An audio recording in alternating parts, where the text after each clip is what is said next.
नमस्कार, मैं भावेंद्र चक्रधारी ज्ञान ज्योति ऑनलाइन क्लासेस की तरफ से आप सभी का स्वागत और अभिनंदन करता हूँ।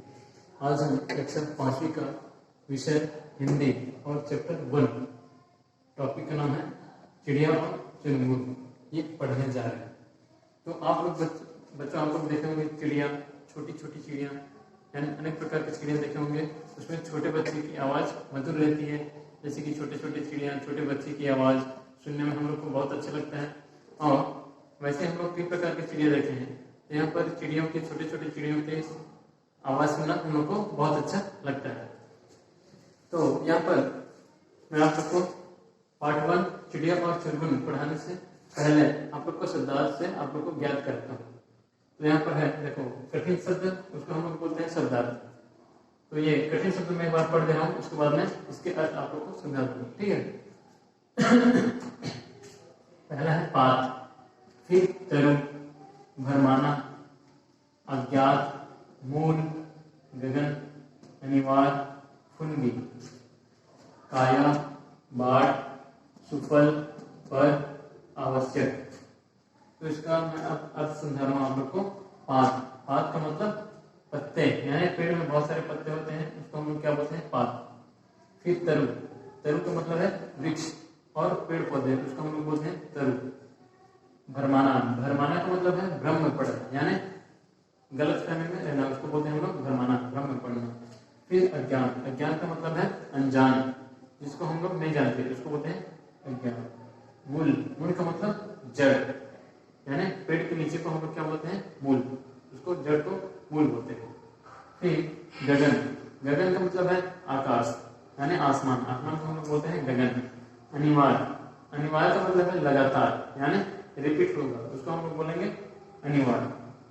फुनगी, फुनगी का मतलब है वृक्ष या शाखा की ऊपरी सिरा, यानी फुनगी का मतलब है एक पेड़ का ऊपरी सिरा, यानी ऊपरी भाग को हम लोग क्या बोलते हैं, फुनगी, ठीक है। उसके बाद में देखो यहाँ पर है काया, काया का अर्थ है शरीर, ठीक है। और यहाँ पर बाढ़, बाढ़ का मतलब है राह और रास्ता, बाढ़ का मतलब क्या है, राह और रास्ता। सुफल, सुफल का मतलब क्या है, सफल, यानी सक्सेसफुल होना, उसको बोलते हैं सफल। पर, पर का मतलब है पंख, पक्षियों के जैसे पर रहते हैं, उसको हम लोग बोलते हैं, पर को क्या बोलते हैं, पंख। आवश्यक, आवश्यक का मतलब जरूरी, ठीक है। तो इतना आप लोग को समझ में आ गया होगा कि किसका अर्थ क्या है। तो मैं आप लोग को एक छोटी चिड़िया अपने माँ को कैसे कह के वो उड़ना चाहती है, लेकिन वो कैसे कह के अपने माँ को बताती है कि मैं उड़ पाया हूँ, ठीक है। तो उसके बारे में हम लोग आज यहाँ पर पढ़ने जा रहे हैं। छोट घोंसला बाहर आया, देखी डाले देखे पार। तो एक जो छोटे चिड़िया है, यानी चिड़िया के बच्चा, यानी एक पक्षी के बच्चा है, वो अपने पर से उड़ना चाहता, तो वो अपने घोंसला को छोड़ करके बाहर आया और अपने माँ को बता रहा है कि मैं यहाँ पर घोंसला को छोड़ करके बाहर आया हूँ। और यहाँ पर डाले देखे, पेड़ पौधे के डाल देखे और पत्ते देखे, और सुनी जो पत्ते हिलमिल करते हैं आपस में बात। तो पत्ते का हिलना डुलना उसको मैं सुन लिया और आपस में क्या करते हैं, बात करते हैं। तो मैं घोंसला को छोड़ करके बाहर आया हूँ और मैं यहाँ पर पेड़ पौधे के पत्ते को हिलना डुलना और पत्ते, पेड़ के पत्ते हिलना डुलना, उसका मिलना और आपस में बातचीत करना, उसको मैं सब देख रहा हूँ और जान रहा हूँ।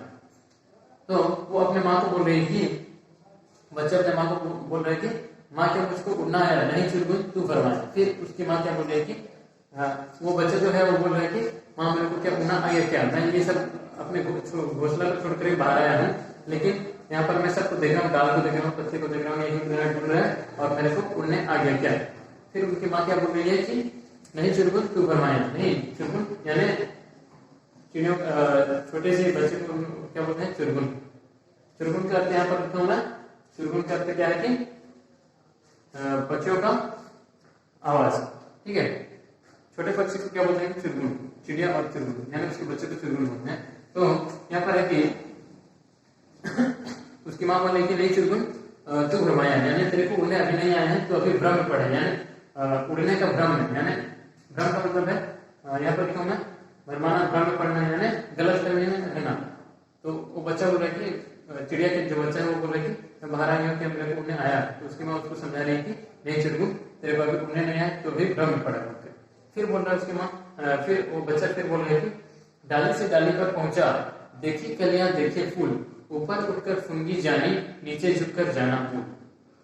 फिर वो जो छोटा बच्चा है वो क्या बोल रहा है कि डाली से डाली पर पहुंचा, मैं एक डाली से दूसरे डाली में पहुंचा, दूसरे डाली से फिर तीसरे डाली में पहुंचा, तो मैं एक डाली से दूसरी डाली पहुंचा और देखी कलियां देखे फूल। तो मैं फूल भी देखा, पेड़ के फूल को देखा और कलियों को भी देखा, पत्ते को भी देखा, डाली को देखा। एक डाली से मैं दूसरे डाली में भी गया और ऊपर उठकर फुनगी जानी। फुनगी का मतलब यहाँ पर मैं लिखा हूँ वृक्ष या शाखा की ऊपर सिरा, तो इसको बोलते हैं फुनगी। यानी एक वृक्ष रहेगा, वृक्ष का ऊपर सिरा को हम लोग फुनगी बोलते हैं, यानी सबसे ऊपर टॉप ऑफ द ट्री, उसको हम लोग बोलते हैं फुनगी। तो वृक्ष के सबसे ऊपर सिरा में गया और नीचे झुककर जाना हूँ। तो मैं सबसे पेड़, एक पेड़ है तो पेड़ के सबसे ऊपर भी गया और सबसे नीचे भी आकर मैं नीचे भी उसको जाना। एक पेड़ को मैं पूरी तरह सब कुछ जान गया, ऊपर भी चढ़ के उसको सब चारों तरफ देख लिया और नीचे भी मैं उसको पेड़ के नीचे आकर के नीचे को भी मैं जान गया। तो क्या मैं एक डाल से दूसरे डाल जा रहा हूँ तो मेरे को क्या उड़ने आ गया क्या? तो उसकी माँ जो है बच्चे का जो मैं है वो बोल रही है कि नहीं चुड़गुन तू घरमाया। बच्चा बोल रहा है कि माँ मेरे को क्या उड़ने आ गया क्या? तो वो उसकी माँ जो है वो बोलेगी नहीं चुड़गुन तू भरमाया, यानी तेरे को अभी उड़ने नहीं आया है, तो अभी भ्रम में पड़ा है, तेरे को अभी उड़ने नहीं आया है बोल करके उसकी माँ जो है वो उसकी बच्चा को वो बोल रही है। ठीक है। कच्चे पक्के फल पहचाने, खाया और गिराए काट, खाने जाने के सब साथी देख रहे हैं मेरी बात। तो फिर जो बच्चा है वो क्या बोल रहा है, चिड़िया का जो बच्चा है वो बोल रहा है कि कच्चे पक्के फल पहचाने। पेड़ में पहले फूल होता है, उसके बाद में फूल से फल होता है, तो फूल को पहले जान चुका, उसके बाद में फूल जानने के बाद में कच्चे पक्के कौन सा कच्चा फल है कौन सा पक्का फल है उसको मैं जान गया। और खाए और गिराए काट, मैं कच्चे फल को भी खा लेता हूँ और कभी गिरा देता हूँ, पक्के जो फल रहता है उसको भी खा के कभी गिरा देता हूँ। यानी कच्चे पक्के फल खाए गिराए काट, यानी उसको मैं खाकर कभी गिरा भी देता हूँ, कभी खाता हूँ, कभी गिरा देता हूँ। तो खाने जाने के सब साथी, मेरे जितने साथी हैं वो सब खाने में जितने मेरे साथी रहते हैं साथ रहते हैं, और इधर उधर घूमने में मेरे जो साथ रहते हैं मेरे साथी लोग, यानी उसके फ्रेंड, चिड़िया के बच्चे का फ्रेंड जो है, दोस्त जो है, उनके साथ में रहते हैं। तो खाने खाने के सब साथी देख रहे हैं मेरी बात। तो जो चिड़िया है, चिड़िया का जो बच्चा है उसके रास्ता देख रहे हैं, मेरी बात देख रहे हैं बोल करके जो बच्चा है वो अपनी माँ को बोल रहा है। ठीक है। तो फिर बोला कि माँ क्या मुझको उड़ना आया, मैं कच्चे फल को भी पहचान लिया और पक्के फल को भी पहचान लिया, और मैं अपने दोस्तों के साथ में कभी फल को चट करके गिरा देता हूँ, कच्चे फल खा लेता हूँ, पक्के फल खा लेता हूँ, और मेरे दोस्त मेरे को रास्ता देख रहे हैं, मेरे बाहर देख रहे हैं, खाने के लिए या घूमने के लिए फिर कहीं पर जाने के लिए मेरे रास्ता देख रहे हैं बोल करके वो जो चिड़िया का बच्चा था वो बोल रहा है। ठीक है। तो उसकी माँ जो है, उसकी माँ को फिर वो बच्चा बोल रहा है कि माँ क्या मुझको उड़ना है, मेरे को मैं ये सब जान चुका, लेकिन मेरे को क्या उड़ने आ गया क्या? तो फिर वो जो चिड़िया की जो माँ है वो बोल रही थी नहीं, तेरे को अभी उड़ने नहीं आया है, तू अभी उड़ने की भ्रम में है, यानी अभी गलत फहमी, उड़ने की भ्रम में है, लेकिन तेरे को अभी ये सब उड़ने नहीं आया है बोल के। फिर यहाँ पर चिड़िया का जो बच्चा है वो फिर बोल रहा है कि उस तरह से इस तरह पर आता जाता हूँ धरती की ओर, यानी तरु का मतलब यहाँ पर मैं लिखा हूँ, तरु का मतलब है वृक्ष, पेड़, यानी मैं एक पेड़ से दूसरे पेड़ तक मैं जाता हूँ, यानी इस तरह से उस तरह में आता जाता हूँ धरती की ओर, और नीचे भी मैं जाता हूँ, धरती की ओर भी जाता हूँ, एक पेड़ से मैं दूसरे तरफ, यानी एक पेड़ से मैं दूसरे पेड़ में भी जाता हूँ। दाना कोई कहीं पड़ा हो चुन लाता हूँ ठोक ठठोक, यानी कहीं पर अगर नीचे में अगर मैं जमीन में भी जाता हूँ और ऊपर भी जाता हूँ नीचे भी आता हूँ, तो अगर कहीं पर दाना पड़ा रहता है तो उसको मैं क्या करता हूँ, उसको ठोक ठठोक, यानी जानता हूँ, उसको पहचानता हूँ, और उसको जान पहचान के मैं कौन सा खाना है कौन सा नहीं खाना है उसको मैं पहचान के अपने पास ले आता हूँ, यानी उसको मैं चुन लाता हूँ।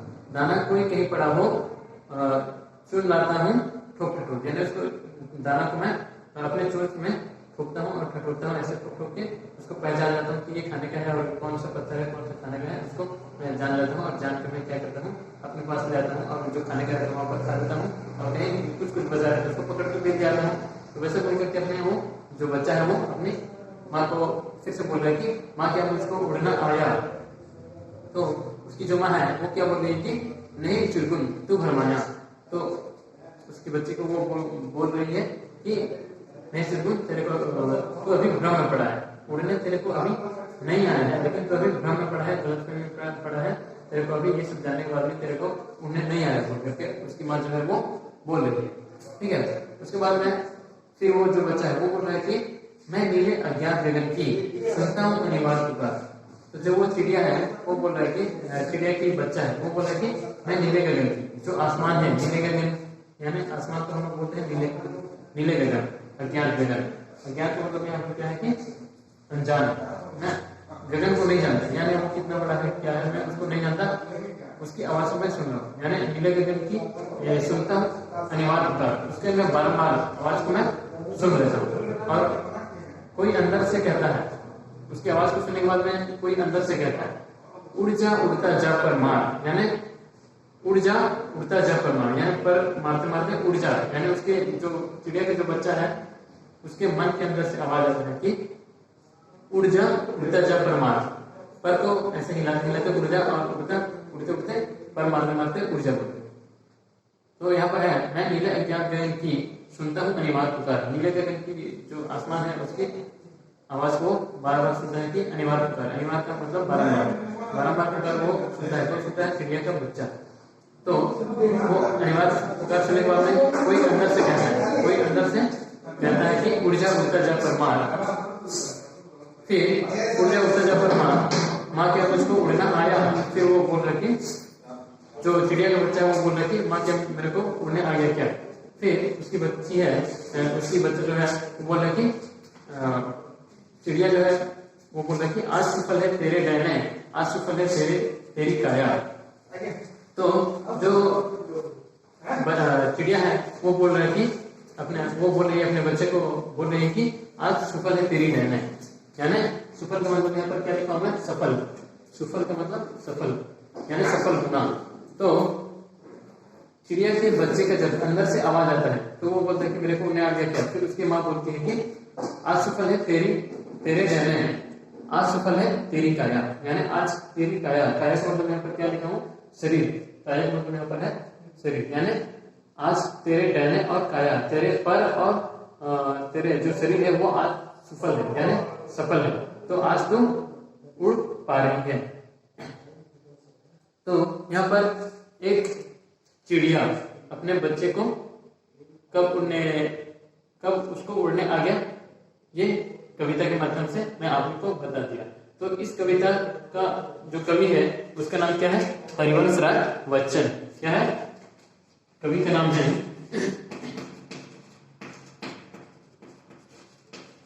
हरिवंश राय बच्चन।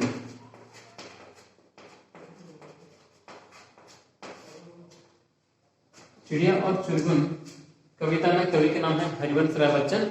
और मैं इस कविता को आप लोग को समझा दिया हूं कि एक चिड़िया अपने बच्चे को कब मान लेता है कि ये इसको उड़ने आ गया बोलते हैं। अब जब बच्चे को उड़ने आ जाता है तब अपनी माँ बच्चे की माँ खुश हो जाती है कि मेरे बच्चे को उड़ने आ गया। तो इस कविता में हम लोग क्या सीखे कि किसी भी कार्य को करने के लिए हमें भीतर से आवाज आना आवश्यक है। हम लोग को अगर भीतर से कुछ आवाज आएगा तब जाकर के हम लोग जानेंगे कि अगर हम लोग कुछ भी कार्य को करते हैं तो हमारा अंदर में अगर इंटरेस्ट नहीं रहेगा, यानी भीतर से आवाज नहीं आएगा ये काम अच्छा नहीं है इसको हम लोग नहीं करेंगे तो हमारा करने का मन नहीं होता। तो जैसे कि यहाँ पर कोई भी हम लोग कार्य अगर करते हैं तो उसमें बहुत असुविधा रहता है, तो अंदर से अगर आवाज आएगा तो ये काम हम लोग कर पाएंगे, इसको बार इसको हम लोग कोशिश करेंगे तो इसको कर पाएंगे बोल करके। अगर भीतर से हमारे मन के अंदर से आवाज आएगा तो हम लोग इस काम को हम लोग कर सकते हैं। ठीक है, तो उसी तरह एक चिड़िया अपने बच्चे को बताती है कि वो कैसे करके उड़ सकती है। और यहाँ पर हमारे मन के अंदर से अगर आवाज आएगा कि हम लोग अगर उड़ सकते हैं तो वैसे ही हम लोग अगर उड़ सकते हैं बोल सकते चिड़िया चिड़िया के उसके बच्चे को मन के अंदर से आवाज आया तो वो उड़ पाया। ठीक है, आशा करता हूँ इसमें आप लोग समझ गए होंगे, और अगर समझ में नहीं आया होगा तो इस कविता को आप लोग 4 या 5 बार रिपीट कर लेना, पढ़ लेना, और घर में जाके इसको पढ़ने से ही, बुक पढ़ने से ही हम लोग को कहाँ पर मिस्टेक है, कहाँ पर क्या है, वो सब समझ में आ जाता है। ठीक है, अगर आप लोग बुक पढ़ोगे तो आप लोग का पढ़ने का अभ्यास होगा, कविता पढ़ने का अभ्यास होगा, कविता आप लोग पढ़ोगे तब जाकर के आप लोग अपने क्लास में जान जाओगे कि हम लोग कहाँ पर कैसे पढ़ना है और किस कविता को किस तरह से हम लोग को समझना है। ठीक है, धन्यवाद।